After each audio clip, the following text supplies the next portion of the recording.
Great leaders are courageous, self-giving, and able to communicate effectively to achieve a goal. Carl Lutz was a great leader from World War II, who stood up and fought to save thousands of lives. Carl Lutz was born on March 30th, 1895 in Switzerland. When he was 18 years old, he left Switzerland to study at George Washington University in D.C. Once he graduated, he began working for the Swiss legation in Washington, D.C., and later worked in Philadelphia and St. Louis. While in St. Louis, he met Gertrude Fankhauser, who he married.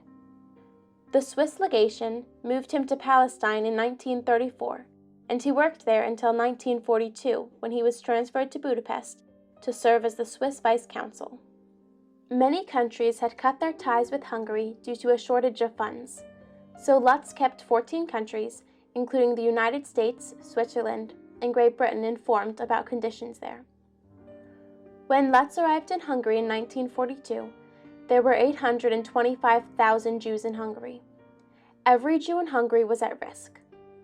By the end of the war, between 450,000 and 606,000 Hungarian Jews were killed by the Nazis. For the first few years of World War II, Hungary was not occupied by the German forces. Although the Jewish people were not in extreme peril, Miklos Horthy, the Prime Minister of Hungary, enacted many anti-Semitic laws. These laws restricted the number of Jews that could work in certain businesses. Jews were now prohibited from holding any government offices, and they were also banned from marrying non-Jews. Lutz was afraid that the German army would soon invade Hungary and the situation would grow even worse. He began to lead the rescue of Jews by organizing groups of children to send out of Hungary. Each week, 50 to 100 people would come to him requesting exit visas for their children. He helped over 10,000 Jewish children escape before the Nazis invaded Hungary. On March 19, 1944, the Nazi army invaded Hungary. They immediately closed the borders to Jewish immigration. The treatment of the Jewish people grew worse. Every day, thousands of people gathered outside of Lutz's headquarters, hoping he could help them escape. Carl Lutz understood the value of human life and refused to stand by and let innocent people be killed. His conviction inspired him to organize an operation to save the Jews of Hungary.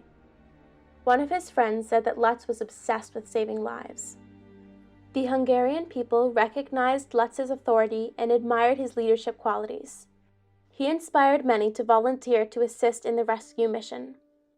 As a result, his staff increased tenfold, from 15 to 150. Most of his staff, despite their poverty, refused their wages. Only weeks after they occupied Hungary, the German forces began rounding up all Jews and putting them in ghettos. One was for Jews with protective documents. The other ghetto was reserved for Jews without documents. Although the Nazis did not invade Hungary until close to the end of the war, they arrived with vengeance. On May 15th, the Germans began transporting all of the Jews without documents to Auschwitz. Lutz immediately began searching for ways to save these people. At first, he issued fake documents. Then he approached the Nazi leaders in Hungary and requested permission to issue protective passports to Jews. They agreed to 8,000 protective passports. He decided to change the rules a little bit. He declared that each passport applied to an entire family, thus greatly increasing the number of people eligible for rescue. In addition to this, he also duplicated the numbers on the documents so he could write more passports, saving as many people as possible.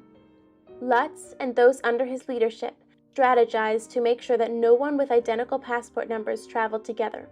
If the Nazis discovered Lutz's ingenious and dangerous risk, he would be sent to Auschwitz. His wife Gertrude said that he could barely sleep during the Nazi occupation. He worked almost all day and night to create protective passports. Those holding exit documents needed places to stay outside of the ghettos until it was safe to leave. To meet this need, Lutz established 76 safe houses around Budapest by declaring them Swiss annexes. One of the houses was called the Glass House. It was located on Vadaz Street in Budapest. It was an old glass factory and was the headquarters of the Zionist youth movement, another organization that helped rescue Jews of Budapest. The house hid over 3,000 people and saved them from deportation. In addition to providing sanctuary, Lutz also provided food for those under his care. Esther Alexander recalled her days in the glass house. "We can't say that people were not hungry, but real famine was not evident. We received every day a very thin piece of bread with a big portion of liver paste on it." Of the 3,000 people sheltered in the glass house, only 6 died during the war. The glass house is now a museum that honors Lutz and all those who fought for the lives of the innocent in Budapest. Lutz best demonstrated his leadership through example. Many others, like the Swedish architect Roel Wallenberg, saw the difference that Lutz was making and decided to join in the rescue effort. By the time Wallenberg arrived in Hungary in July of 1944, over 400,000 Jews had already been deported to concentration camps. Lutz worked with Wallenberg on many occasions. Together, they intercepted Jews forced to go on death marches and gave protection passports to as many people as possible. Lutz outsmarted the Nazis on many occasions in order to save innocent lives. Once he witnessed a group of soldiers preparing to kill a group of Jewish people who had escaped the ghetto. Lutz explained to the soldiers that the people they were about to kill were protected by multiple governments. The complicated rhetoric that he used convinced the soldiers of his authority, and he was able to save those escapees. Lutz faced grave danger while he was working in Hungary. Despite several assassination attempts, he continued helping people because he recognized the value in the lives he saved. He inspired both those he was rescuing and those who shared his mission. Lutz led the largest rescue operation during World War II. He successfully saved over 62,000 lives from annihilation at the hands of the Nazis. In 1945, the Russian army invaded Hungary, and Lutz was encouraged to escape. Instead of fleeing instantly, Lutz decided to stay to ensure the safety of the Jews under his protection. He did not leave until the Russian army had seized control of the land. He then fled to Palestine, where he lived for the next 6 years. After the war, he was under the scrutiny of his country, Switzerland, for outstepping his authority and delivering far more protection visas than officially permitted. He was not recognized as a hero until recently. In 1975, Lutz died in Bern, Switzerland. An impressive legacy remains. He successfully recorded the history of his time in Hungary and Palestine.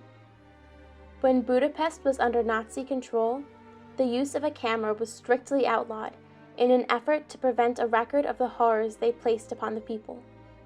Lutz persevered in his effort to bring light to the situation for those outside of Hungary. He captured some of the only photographs of the time. Carl Lutz and his wife were honored as righteous among the nations by Yad Vashem on March 24, 1964. They were also granted honorary citizenship of Israel. There is a tree planted for Carl Lutz in the Garden of the Righteous Among the Nations. Lutz was nominated for the Nobel Peace Prize 3 times. In 1963, he was nominated by the President of Israel, Ishak Ben-Zvi. In December of 2006, a memorial to Carl Lutz was created in front of the U.S. Embassy in Budapest. At the unveiling ceremony, the U.S. Ambassador, April Foley, said, "Few individuals during the dark times of World War II helped so many innocent people escape death." At his memorial in Budapest, the plaque bears a quote from the Talmud: "Whoever saves a life is considered as if he has saved an entire world." The most important legacies that Lutz leaves behind are the 62,000 human lives that he spared from being murdered by the Nazis. He fully embodies the fact that one man can make a difference, even during the horrors of Nazi occupation. Carl Lutz was a hero who fought for those who were not able to fight for themselves. He also led others and showed them how they could help too. Lutz should be remembered, not only for his heroic actions, but as a symbol to remind us all to fight for human rights.